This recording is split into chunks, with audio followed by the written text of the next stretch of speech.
Bon et bien bonjour à tous, on se retrouve aujourd'hui pour une nouvelle vidéo sur les Temnothorax Nillanderi. Donc c'est une vidéo nourrissage et présentation d'un nid que j'ai fabriqué.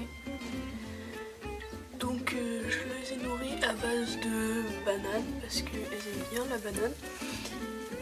Elles aiment bien aussi tout ce qui est sucré, donc la confiture et autres. Mais donc là je leur ai donné de la banane, donc là vous pouvez voir le tube à essai où je les ai reçus. Et un abonné m'a fait remarquer qu'elle ne pouvait pas déménager tant qu'il y avait une réserve d'eau dans ce tube là. Le fait est que la réserve d'eau ne peut être vidée car c'est un tube en verre et que du coup je ne peux pas le percer. Enfin je pourrais mais je n'ai pas le matériel pour. Et que donc la réserve d'eau va rester jusqu'à épuisement et les fourmis vont rester jusqu'à épuisement de la réserve d'eau dans le tube. Donc voilà. Donc j'en leur ai quand même mis un nid mais je vous montrerai ça tout à l'heure. Donc là vous pouvez voir la banane avec quelques fourmis qui sont là. Donc là c'est un peu flou parce qu'il y a le rebord de l'aire de chasse en fait.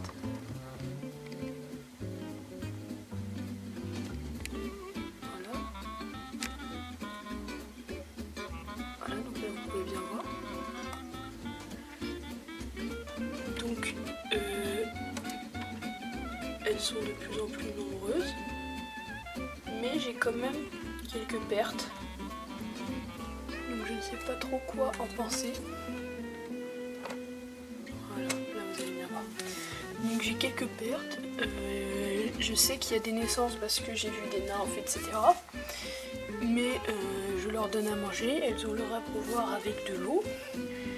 Mais j'ai quand même des pertes. Donc je ne sais pas à quoi c'est dû. Parce que là j'ai une lumière mais elle ne reste pas tout le temps allumée. Donc ça peut pas être un problème de ce style là. Mais je pense que c'est des pertes normales étant donné que la colonie a au moins 1 an. Et une ouvrière, je sais que les ouvrières de Messor Barbaros vivent en moyenne 1 an. Mais je ne sais pas si celles de Temnothorax vivent 1 an également. Donc voilà. Donc je vais vous présenter le nid que j'ai fabriqué. Donc voilà, c'est parti. Donc voilà le nid que j'ai fabriqué. Donc je l'ai fabriqué dans une sorte de capla. Bon moi c'est des morceaux de parquet mais vous pouvez très bien le faire dans des caplas. Donc voilà. Donc, je sais pas si vous allez bien voir. Voilà, donc je l'ai creusé à l'aide d'une perceuse avec une fraise. Donc faites très attention parce que faut faire avec une fraise. Donc une fraise c'est pas très dangereux. Mais il faut quand même faire attention. Donc là on peut voir une salle ici au bout de mon doigt. Là on peut voir une sorte de corridor qui suit presque tout le nid, enfin même tout le nid. Et donc là vous pouvez voir les autres salles. Donc là il y a une salle un peu plus grande et plus profonde, mais il est fait dans du bois. Donc les Temnothorax dans la nature vivent dans le bois. Donc c'est pour ça que je l'ai effectué dans du bois. Donc voilà, donc dessus c'est une vitre de CD. Et j'ai fait des essais avant sur d'autres... parce que j'ai utilisé de la colle forcément, donc il fallait trouver une colle pas nocive pour les fourmis, mais qui tienne quand même le...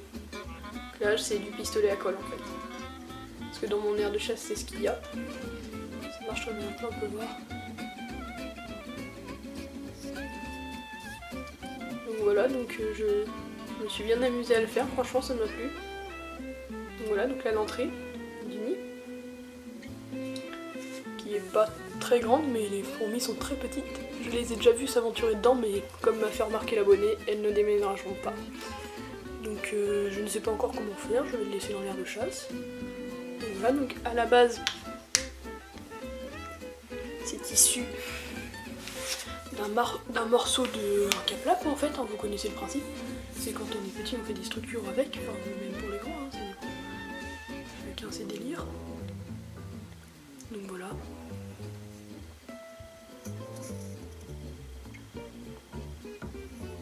Donc voilà. C'est du bois, hein, c'est pas non plus exceptionnel mais... Donc je l'ai fabriqué dedans, j'ai creusé, ça m'a pris une après-midi, je me suis bien amusée. Et ce qui m'a pris le plus de temps, ça a été de découper la vitre de CD, parce que je sais pas si vous voyez, mais les vitres de CD c'est assez fragile. Et du coup pour la découper ça a été un peu la galère. Mais bon, ça a quand même marché, je suis contente. Avant bien sûr j'ai poncé avec du papier de verre de plus en plus fin le bois. Donc là vous pouvez toucher, enfin vous pouvez pas mais moi je peux. Et c'est tout lisse, hein. Vraiment c'est vraiment lisse. Il y a très peu d'imperfections quoi.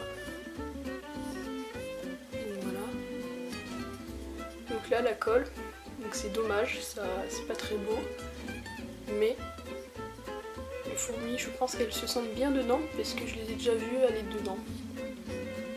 Mais elles ne déménagent pas parce que c'est des pâtes très humides. Donc faut que je réfléchisse, soit j'améliore et je rajoute une réserve d'eau, mais dans du bois ça me paraît un peu compromis.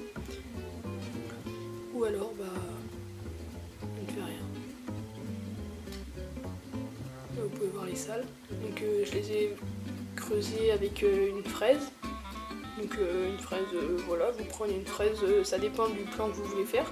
J'ai d'abord dessiné le plan sur un bout de papier que j'ai collé sur le morceau de bois. Et donc j'ai reporté le plan avec un feutre, un marqueur quoi. Et j'ai creusé ensuite. Donc voilà, donc je vais juste après vous mettre des petits plans des fourmis qui mangent leurs bananes. Et on va se laisser là-dessus je pense. Voilà. Ciao!